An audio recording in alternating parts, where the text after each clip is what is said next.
अस्सलामुअलैकुम वरहमतुल्लाहि वबरकातुहू। दोस्तों, मैं सारिम अशरफ NSC टेट क्लासेस पर आपका स्वागत करता हूँ, खैर मकदम करता हूँ। आज मैं आपके सामने हिंदी के शिक्षण शास्त्र के कुछ सवालात जो बहुत ही महत्वपूर्ण हैं, मैं आपके सामने लेकर उपस्थित हुआ हूँ।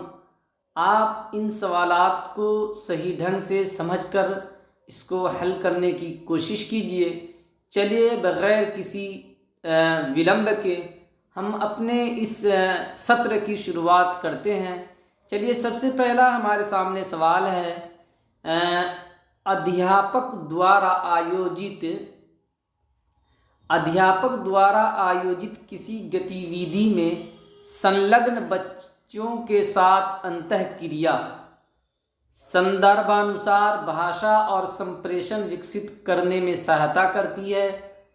दूसरा है, जब वे खेल रहे हों तब भाषा अधिगम को बोझिल बनाती है। तीसरा है, ज्ञान का प्रमाणित स्रोत प्रदान करती है। और चौथा है, भाषा के खेलों द्वारा बच्चों को उनके घर की भाषा सीखने में सहायता करती है। ये कह रहे हैं कि जब किसी गतिविधि का इस्तेमाल कर रहे हो टीचर और उसमें सामाजिक अंतःक्रिया है ना, बच्चों को अंतःक्रिया का अवसर दे रहे हैं, तो उससे क्या होगा? तो इससे फ़ायदा ये होगा दोस्तों, एक नंबर ऑप्शन इसका सही होगा कि संदर्भानुसार भाषा और संप्रेषण विकसित करने में सहायता करती है। यानी जब इस तरह से आप कार्य करते हैं कि बच्चों को अंतःक्रिया का अवसर उपलब्ध कराते हैं, तो बच्चे संदर्भ में, कॉन्टेक्स्ट में, पस मंज़र में भाषा और संप्रेषण यानी संचार है ना, जिसको आप कम्युनिकेशन कहते हैं, तरसील कहते हैं, तो उसको विकसित करने में उनको क्या होती है? सहायता होती है। तो एक नंबर ऑप्शन क्या हो जाएगा? सही हो जाएगा। चलिए, अगला क्वेश्चन दोस्तों हमारे सामने है, 137 नंबर क्वेश्चन है कि यदि बच्चे अपने आसपास दो भाषाएं सुनते हैं तो दो भाषाएं सुनने का ये अवसर बच्चे को वंचित रखेगा यानी दूर रखेगा, बच्चे को लाभ पहुंचाएगा। तीसरा है, किसी भी तरह प्रभावित नहीं करेगा। चौथा है, पारस्परिक रूप से बाधित करेगा। पारस्परिक यानी आपसी तौर पर।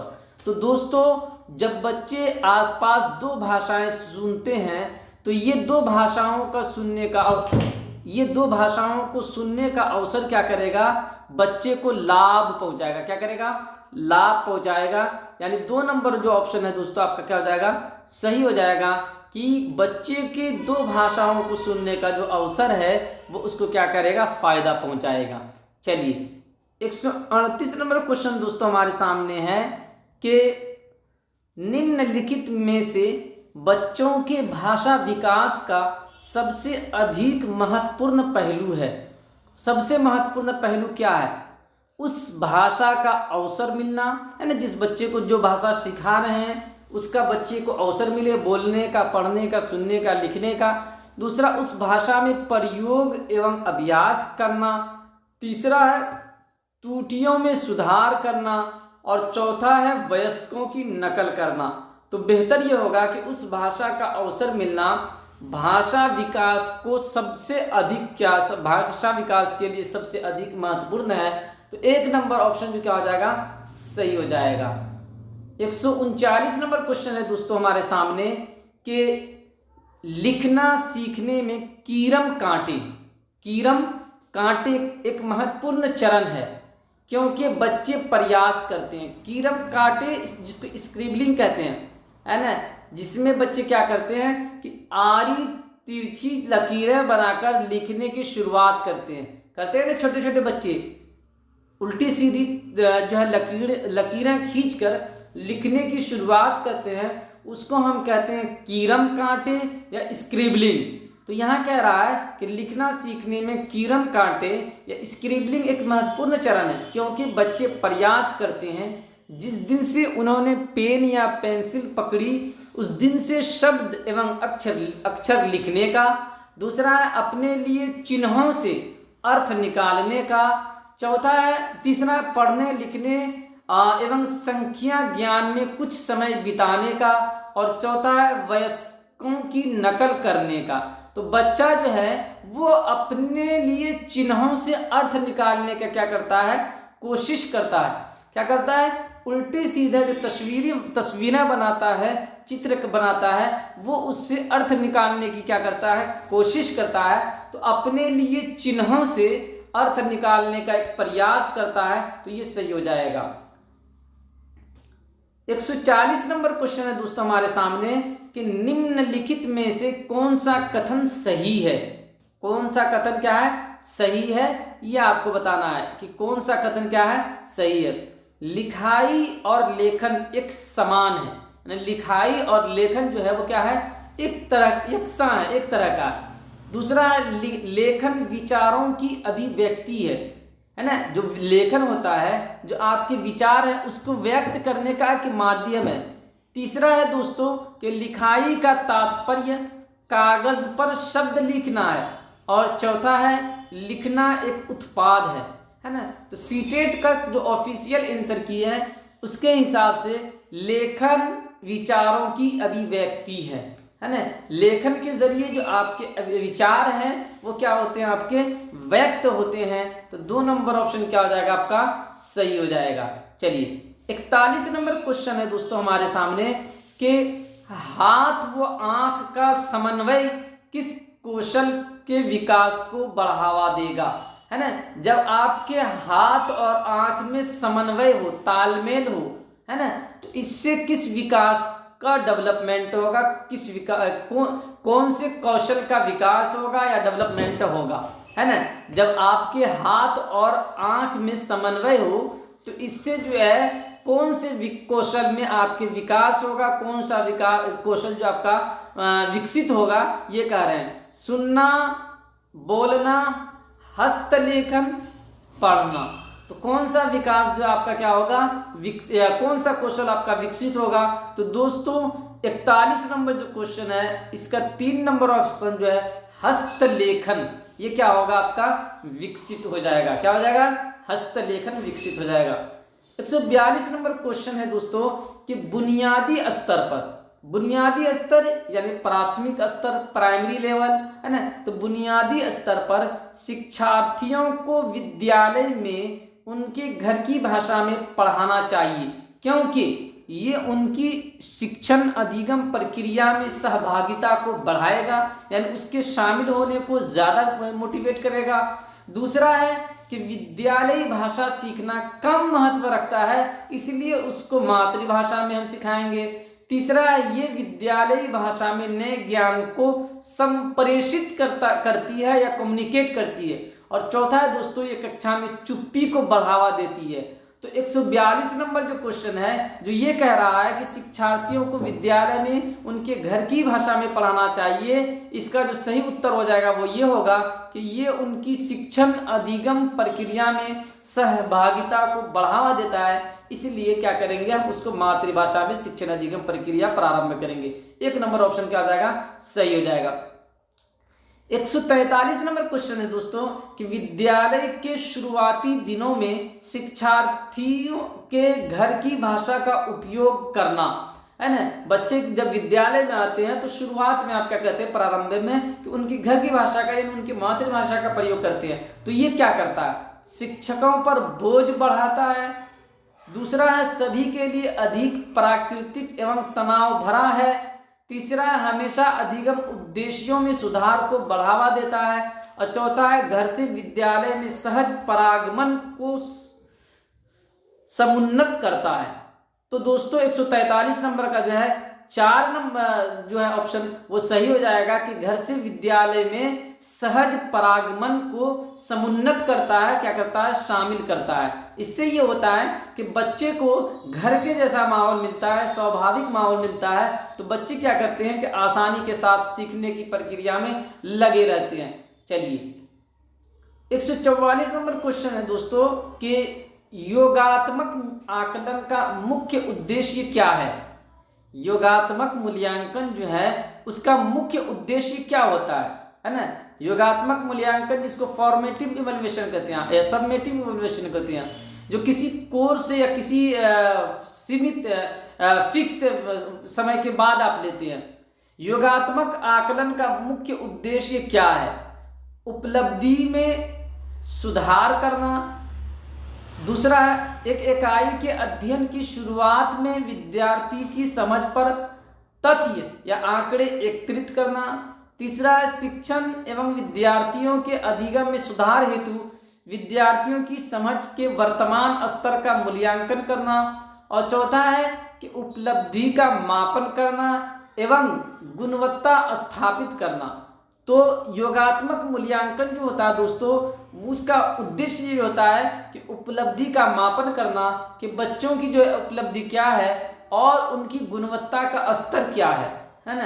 तो जो आपका योगात्मक मूल्यांकन होता है, जिसको आप उर्दू में तकमीली जांच कहते हैं, हिंदी में आप इंग्लिश में आप उसको सबमेटिव इवैल्यूएशन कहते हैं। तो इसका उद्देश्य होता है कि उपलब्धि का मापन करना, उपलब्धि का अंदाजा करना। 145 नंबर क्वेश्चन हमारे सामने दोस्तों कि विविध परिस्थितियों में भाषा का उपयुक्त एवं प्रभावी उपयोग करने के लिए हमें आवश्यकता है ना, कि अलग अलग परिस्थिति में भाषा का सही उपयोग करने के लिए और प्रभावी ढंग से उसको इस्तेमाल करने के लिए किसकी आवश्यकता होती है? व्याकरण के नियमों को जानने की। दूसरा है प्रत्येक व्याकरणिक पद की परिभाषाएं जानने की। तीसरा है व्याकरण के प्रति व्यवस्थित ध्यान केंद्रित करने की। और चौथा है संदर्भ के अनुसार व्याकरण के उपयोग पर ध्यान देने की। तो जो सही बोलने के लिए, प्रभावी बोलने के लिए आपके पास संदर्भ के अनुसार व्याकरण के उपयोग पर ध्यान देना, इसकी ज़्यादा आवश्यकता होती है। तो 4 नंबर जो ऑप्शन है ये क्या हो जाएगा दोस्तों? सही हो जाएगा 45 नंबर क्वेश्चन का। 46 नंबर क्वेश्चन है दोस्तों हमारे सामने कि 46 नंबर क्वेश्चन कह रहा है कि निम्नलिखित में से कौन सा कथन भाषा की कक्षा के लिए सही नहीं है ना। कौन सा कथन सही नहीं है आपको ये बताना है। भाषा की कक्षा के लिए कौन सा कथन जो क्या है, सही नहीं है। पहला कथन है दोस्तों हमारे सामने कि कक्षा में उठ रहे शोर का तात्पर्य है कि शिक्षार्थी अधिगम में शामिल है। दूसरा एक अनुशासित कक्षा वो है जहां शिक्षार्थी शांत बैठे हैं और शिक्षक अच्छा पढ़ा रहे हैं। तीसरा है चिंतन करना, समूह बनाना, साझा करना, ये सब समूची कक्षा को गतिविधि में संलग्न करने के तरीके हैं। और चौथा है एक शिक्षक या शिक्षार्थी से एक कहानी पर भूमिका निर्वाह करवाता है या करवाती है। तो कौन सा कथन जो है वो भाषा की कक्षा के लिए सही नहीं है, ये आपको बताना है। तो 2 नंबर जो ऑप्शन है वो सही है कि एक अनुशासित कक्षा वो है जहां शिक्षार्थी शांत बैठे हैं और शिक्षक अच्छा पढ़ा रहे हैं। ये कोई विधि नहीं होती है। शिक्षार्थी का शांत बैठना नहीं होता है, शिक्षार्थी की सक्रिय भागीदारी होती है, एक्टिव पार्टिसिपेशन उसका होता है। तो ये 2 नंबर ऑप्शन जो है क्या हो जाएगा, सही हो जाएगा जी। 47 नंबर क्वेश्चन है कि व्याकरण के अभ्यास संदर्भ के अनुसार होने चाहिए, जीवन उन्मुख होने चाहिए, पूर्णतया रूप केंद्रित होने चाहिए, रटने पर केंद्रित होना चाहिए। तो जो व्याकरण के अभ्यास है वो संदर्भ के अनुसार होने चाहिए, है ना। संदर्भ में व्याकरण हम कहते हैं ना कि किसी भी वाक्य के संदर्भ में, पसे मंजर में, कॉन्टेक्स्ट में जो सीखना होता है उसी को संदर्भ कहते हैं। तो ये होना चाहिए, क्या होना चाहिए, ये वाला होना चाहिए। तो ये सही हो जाएगा।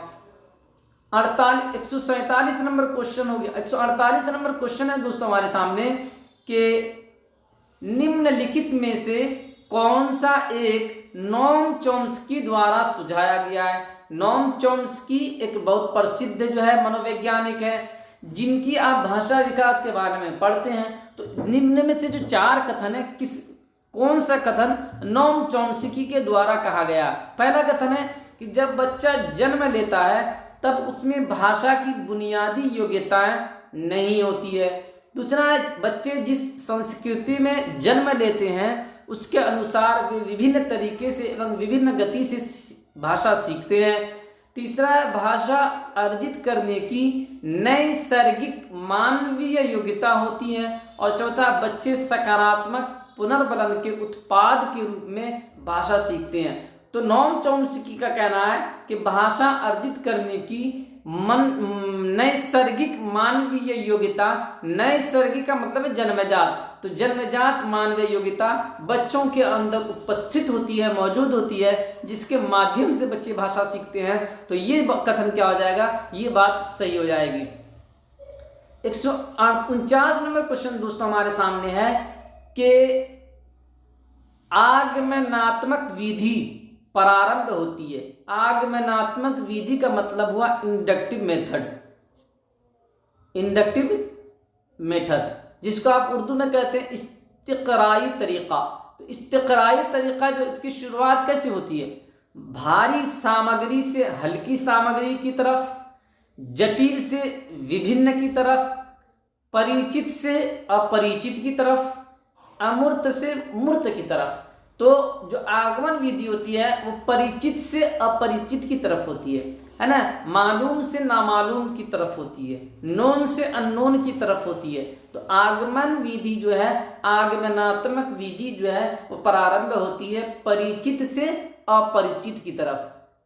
150 नंबर क्वेश्चन हमारे सामने है दोस्तों कि एक शिक्षक विद्यार्थियों को अपनी उंगलियों से रेत से भरी ट्रे में वर्णमाला के अक्षर लिखने के लिए कहता है या कहती है। इस गतिविधि का उद्देश्य है ना, एक ट्रे के अंदर क्या रखा हुआ है, रेत रखा हुआ, और उस रेत में जो है अक्षर लिख के जो है टीचर बता रहे हैं। तो इस गतिविधि का उद्देश्य क्या है, कक्षा में किरीरमय परिवेश को बढ़ावा देना, उनमें साफ एवं गंदे हाथों में अंतर की समझ बनाना। तीसरा है उनके सूक्ष्म गतियात्मक कौशलों को मजबूत करना, और चौथा है घर के लगाव से उनका ध्यान हटाना। तो ये जो मकसद है दोस्तों, ये जो उद्देश्य है, उनके सूक्ष्म गतियात्मक कौशलों को मजबूत करना, ये उसका उद्देश्य है उस कार्य का। तो दोस्तों उम्मीद है कि मुझे आपको ये सेशन अच्छा लगा होगा। अगर कोई आप मशवरा देना चाहते हैं तो ज़रूर मशवरा देंगे। चलिए दोस्तों, दुआ में याद रखिए। शुक्रिया।